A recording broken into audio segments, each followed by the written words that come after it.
Jonathan Yang, congratulations. You are cadet world champion. How does it feel to hear those words? Crazy. Thank you so much. Honestly, I'm still in shock. Like I still can't believe it, but I did it. I'm the world champion. You are USA Judo's first ever cadet world champion. How does that feel to you to bring such an important medal home for USA? Honestly, incredible. I'm so grateful that I can represent my country, and there were so many people involved in like the making of this medal, and I can only be grateful at this time for everyone that's shown me their support and love.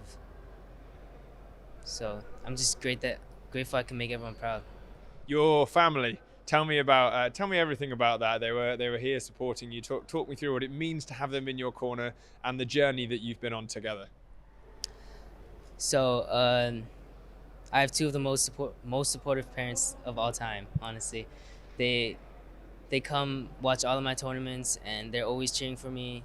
Doesn't matter if I win or lose, they're always in my corner, and I'm so grateful to them. I have two older brothers who also do judo, and I just have to give them so much credit because if it weren't for them, I'd honestly not be here, not even on this stage, and just being on this journey together with them just makes it so much more special.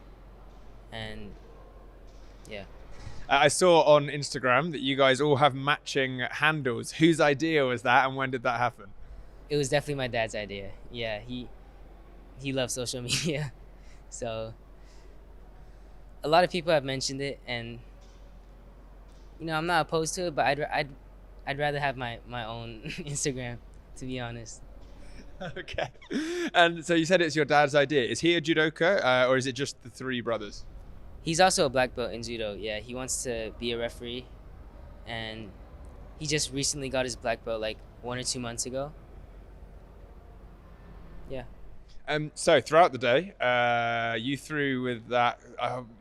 What would you call the technique? Is it Siatoshi, Sianagi? And like you just caught everyone with it. It was awesome. Talk me through that technique and how important it is to your repertoire. I call it the Morote Seoinage. Um, it's very Korean style because back at home my coaches are Korean, so I kind of adopted that style. I'm very short, so it works very well for me, and it's always been like my main technique. Like ever since I started, that was the first technique I learned in just all those years of practice, and I guess I can throw anyone with it now. Yeah, So look like it. So the semi-final when you dropped in for your Morote Sianagi and you knew you were going to be a world medalist, what was that feeling like in comparison to the final? incredible, best feeling of my life. Um,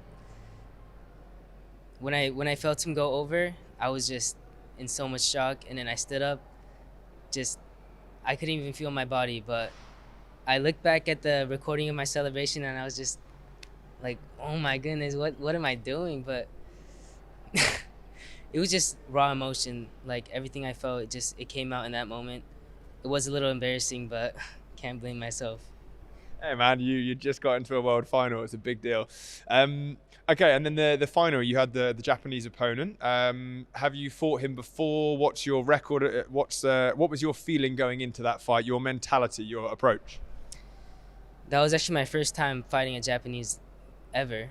He I I watched him fight last year in the Cadet Worlds, but last year I was minus 55, he was minus 60, and honestly, I hate to say this, but I wasn't expecting to win, but I went in with I kept the same mentality. I was focused, and my coach made sure I was focused, and I just wanted to get the job done, and I did it.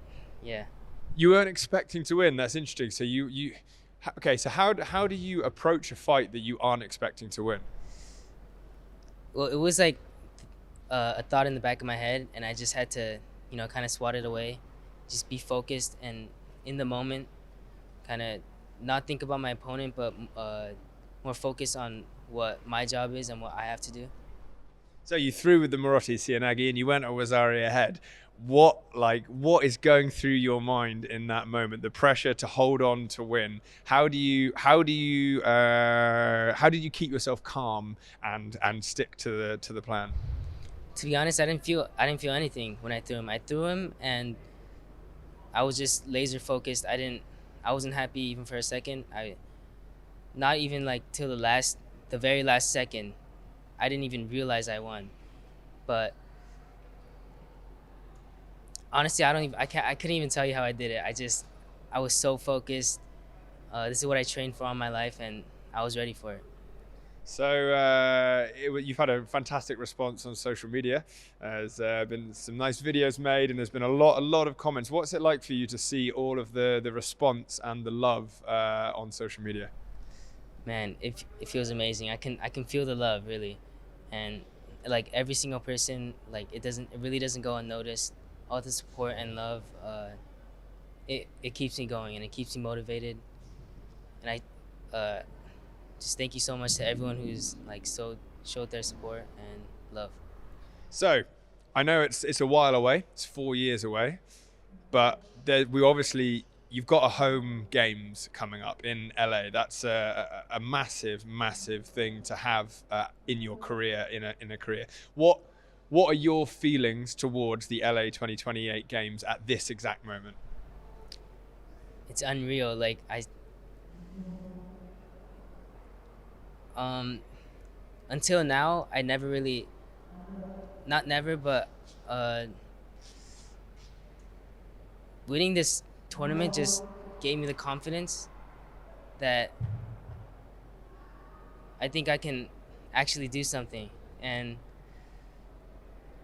honestly, I'm ready to take on whatever challenge it is.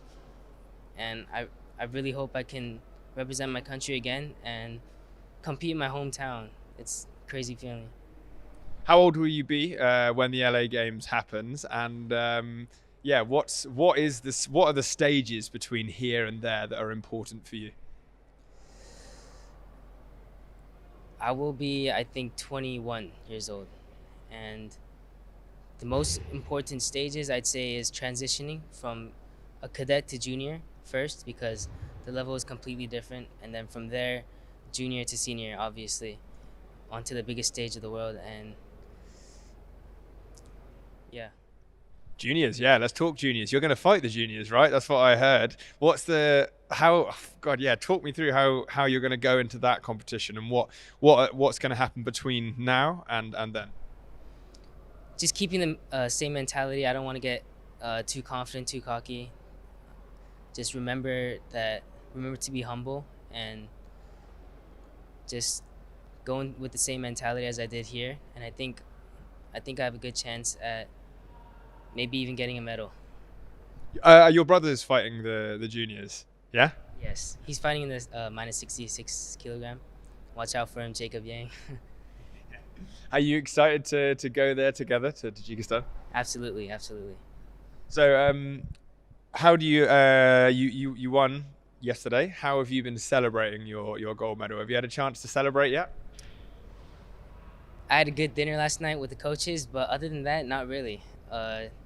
Some people were telling me that I was gonna have a lot of trouble sleeping, but I touched my bed and I just knocked out. Yeah, so I don't know what they were talking about.